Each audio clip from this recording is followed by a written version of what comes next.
When building in LA, earthquakes are always a concern. Today we're meeting with experts who are accustomed to dealing with our seismic climate. This map pretty much is a summary of what we think the seismic hazard is in Southern California, and the white colors are the areas of the very highest hazard, and then red next highest, and then falling off to lower hazards. Northridge earthquake, it was up in the San Fernando Valley. We had a 6.7. The ground moved about like that, literally about like that. But that motion, if you put it into the base of a wooden building or a short concrete building, there's a lot of damage, but very few things actually collapsed.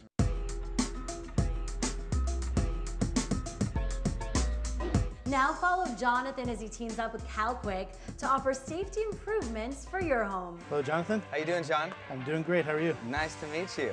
This is John. He is the earthquake guy. He's from Cal-Quake Construction. He's going to give us some tips on how to retrofit your house for earthquake protection. So where do you begin?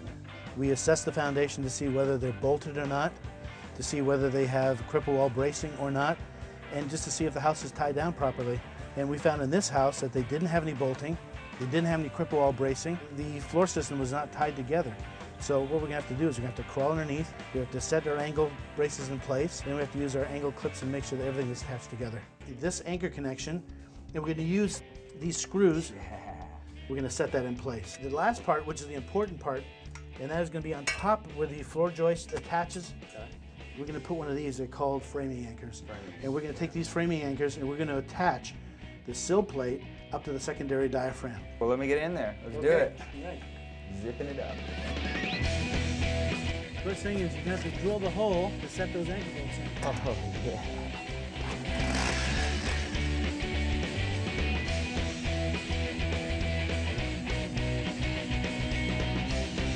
This house is officially retrofitted. Thank you. Thanks, man. Living in California as long as I have my whole life, I've lived through a couple of earthquakes, and I'm hoping it doesn't cost me, $30,000, $40,000 to put a whole new foundation in here. So I called a company called Cal-Quake. He's going to come out, take a look at the basement, give me some ideas. Basically, I didn't realize I had this basement down here. All my piers are all in brick. I'm looking around now and I see what you have here, and this would be probably on a scale of 1 to 10. This would probably come down as like a 9 when it comes to the chance of it falling down. Let me ask the $1,000,000 question. What's this? What's this going to run me? Anywhere between $2,000 and $4,000. That's a cheap peace of mind for me, and it's very reasonable. So I'm going to sort of fill you on a couple of the methods we use. This is a 5-ply, half-inch plywood. So we're going to use that to sheet around the perimeter. So you're going to shear that whole, I guess go all the way around there, okay. Right. Make sure that we have a bolt within 2 feet of each corner. These are 5/8 bolts, and they're going to be drilled straight down where we can get access.